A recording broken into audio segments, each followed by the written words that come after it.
You're not coming to our wedding. If you come, it will be the end of our relationship." My oldest son and future daughter-in-law agreed with a nod of their heads. My heart sank as I sensed how much they despised me. What exactly had I done to them? Wasn't I just acting like a normal mother to them? What was the matter with me? What made them despise me so much? They must really hate me, saying not to come to their wedding. But I can't come up with anything I did wrong. My husband too, of course. I'm unable to forgive my son. How could he act in this manner after I took such good care of him over the years? I can't believe he treats his mother this way. I need to make him understand that his demeanors are wrong. He will be punished if he disrespects his mother. Mary, a 55-year-old housewife, is my name. I have 2 sons. Our eldest son, David, now works for a company in Tokyo and is a fairly high-class elite man. Tom, our second son, on the other hand, has always been quiet and prefers tedious work, so he works at a manufacturing company in his hometown. When they were younger, the brothers were close, but as they grew, David began to dislike Tom. He would publicly humiliate Tom and openly harass him at school. Even after I scolded David, his attitude towards Tom did not change. Just recently, David has decided to get married. He will be married to a woman who works for the same company. She said that she would like to meet you guys, so I decided to plan a dinner. I was relieved to receive such a call because it meant I could finally send him off. David didn't want to be around Tom, and Tom himself said, "That would be better for me, too." And the day we promised to meet came. They had reserved a private room at a rather pricey restaurant. I was distracted by the unfamiliar place, but when I entered the room, David and a strong-looking woman were already seated. "Hey, Mom and Dad, you guys are late." "I'm sorry, we got lost as we have never been here before." "Don't embarrass me so much." My heart ached at his words, but David is always like that, so I decided not to worry. We took our seats and ate our delicious meal while listening to their conversation. "She pays attention to everything I say. She thinks a lot about our future together. She's a wonderful person. If I had someone like her by my side much earlier, I would have succeeded in much more things. She is a perfectionist who excels at everything she does. She is so different from you guys, Mom and Dad." David was happily talking about his fiancée. Cheerfully, she was telling him to stop. David appeared to be obsessed with her, and when he speaks, all he can do is praise her or himself. When I asked him about how they met, he said, "You should know how good she is instead of such a boring story like that." Even though we had only met, I felt like he was trying to make her look good to us as much as possible, which made me very uncomfortable. My husband was also uneasy, and I was relieved that I had not brought Tom with us. "I can say this again and again, but she is different from you guys. Please don't be mean to her after we get married.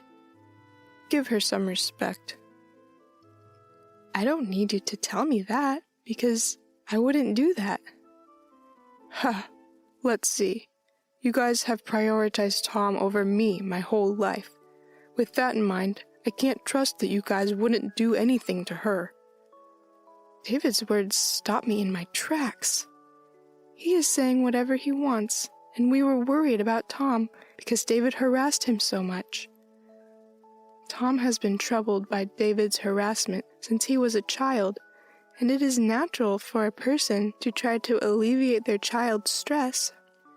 When I asked David why, he simply stated, "Because I didn't like Tom. So I couldn't ever solve the problem." I didn't know David would take that situation as us loving Tom more than him. However, I did not want to make a scene. so I couldn't object to David's words.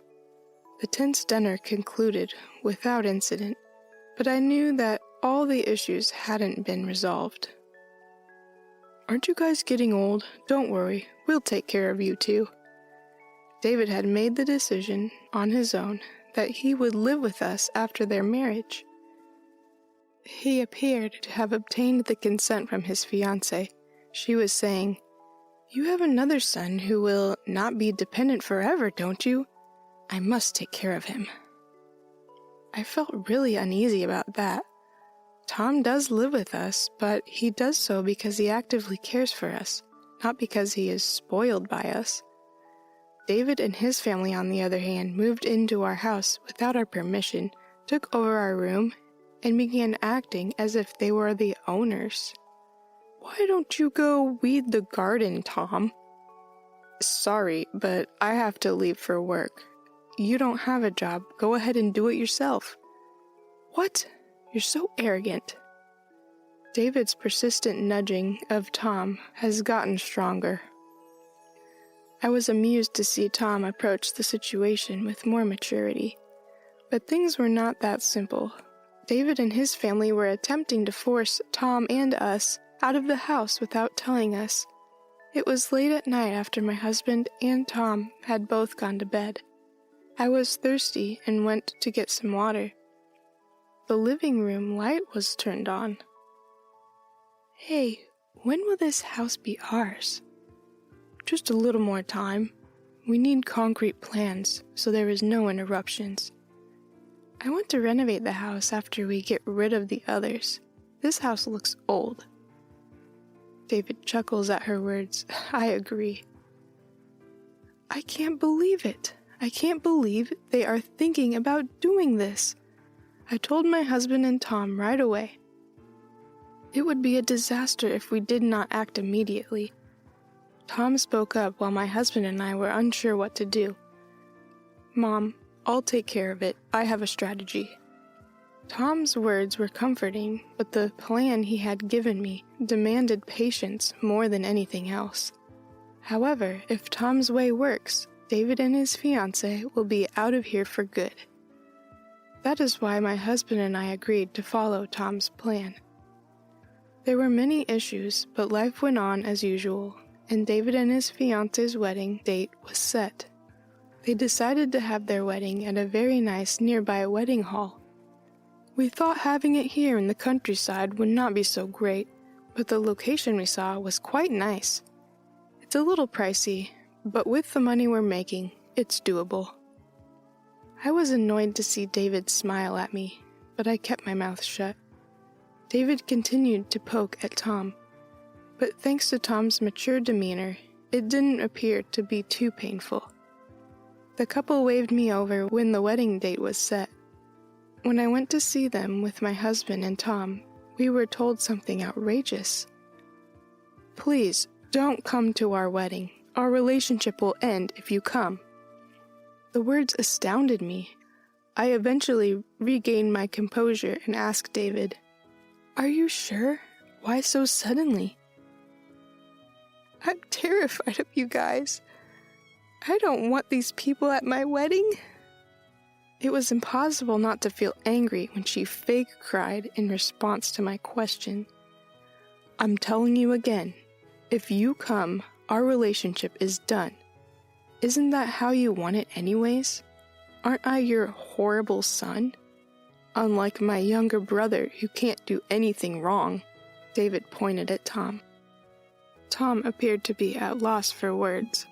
I finally lost patience when I heard him saying that. "That's it, David. You've been bullying Tom all this time. Why are you acting this way? You guys are siblings. Stop treating him that way." David and his wife turned their attention to me as I said this. "You can't say anything about me. You were deceived by Tom's fake acts and spoiled him. You have always treated me so differently. That's because you bully your little brother. Isn't that just an excuse? You couldn't help yourself because Tom was so cute." "That is not true." David refused to speak to me, despite my repeated assurances that I did not favor Tom. Why is he not listening to me?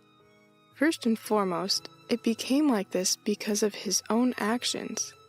Why doesn't he try to think about any of it? David is my son, even if he's a jerk. I felt obligated to look after him. However, this is no longer the case. I made the decision to abandon my son at this point. Okay, then I'm not going to the wedding. I stated that I was no longer concerned. Tom and my husband both gave me wide eyes, but David and the others seemed content. But you are certain about this? You will be sorry. No, we will not be sorry. The best weddings are those with no distractions. They were cheering. Our hearts, on the other hand, were sad. We didn't need to go to a wedding when we weren't invited. Finally, our family decided not to attend the wedding. We weren't even given an invitation, so even if we went, we probably couldn't go in anyways. David seemed content the entire time, but they had no idea what this would entail.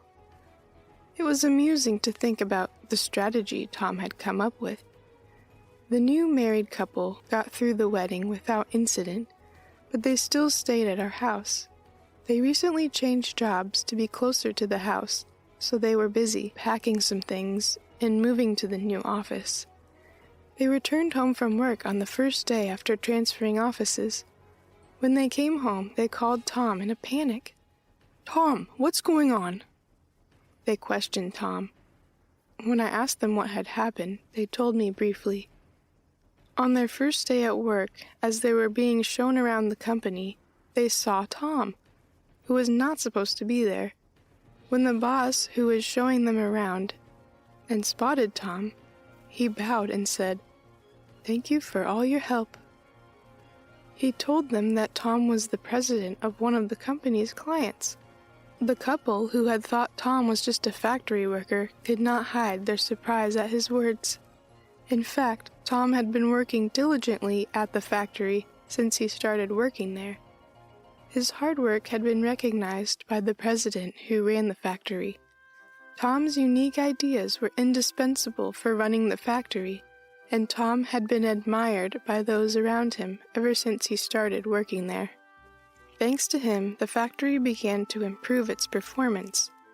Before long, it had become a factory that many companies were relying on. But then the president fell ill. Tom was worried about the president and always went to visit him on his days off. Seeing Tom's dedication to the factory and to others, the president appointed him as the next president. Tom was humbled at the time, saying, "I can't do that." But the president's determination was not easily swayed. With the support and encouragement of those around him, Tom successfully rose to the position of president. The factory's performance grew even more after that. Tom had always been well-liked, was highly trusted by his employees, and it seemed that he had good sense as a president. The factory has now grown into one that is relied upon by companies all over Japan. Tom's face is known even by large companies in Tokyo. Today, Tom was visiting the company to have a discussion with the client. That was all. However, the couple who did not think Tom was in such a good position were not happy that he was treated in such a way. "Of course, you cheated. You've always been like that." David grabbed Tom. "If you had told us, we wouldn't have behaved like that. Why didn't you tell us?" David's wife broke down in tears on the spot. What an ironic situation. "I made it to the top by my abilities, that's all. So why are you so angry?" Tom said this with a nonchalant expression on his face. David's anger seemed to be aroused by this expression, and he began to yell at him. "Don't act like that to me!" But Tom spoke calmly to David. "I want you to listen to something else. I think it's the most important thing for you." Somehow we were able to quiet David and his wife, and got them to sit down. Tom, who had gone to his room to get something, came back and began to tell us the story. First of all, look at this. Tom then laid out several photographs on the table. In them were David's wife and a man dressed in a fancy outfit. To put it bluntly, they were pictures of the scene of David's wife having a love affair. David looked at it and started shouting, "This is fake!" David's wife was trembling as if she did not know what to do. "She's going to be my sister-in-law, so I did some research beforehand. Then I found all this evidence. With this much evidence, there's no way you can get away with it, right?" Hearing Tom's words, David's wife put her head down. "I'm sorry." David, who could not believe the situation, was simply stunned. This is what happens when you don't focus on the inside of a person. No one can be perfect. Tom laughed, and we couldn't help but giggle. David fell to his knees in despair. The only sound in the room was David's wife apologizing to him earnestly. In the end, David and his wife got divorced. David isn't kind enough to forgive cheating.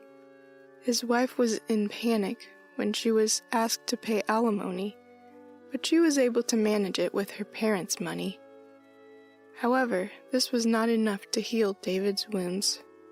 David quit his job due to the shock of the divorce. Since then, David has been shutting himself away in his room, and the only time we see him is when he comes out to get his meals. However, when Tom was there, he would screech a little and run away. It seems that since that time, he is scared of Tom. The family had discussed many times what to do with David.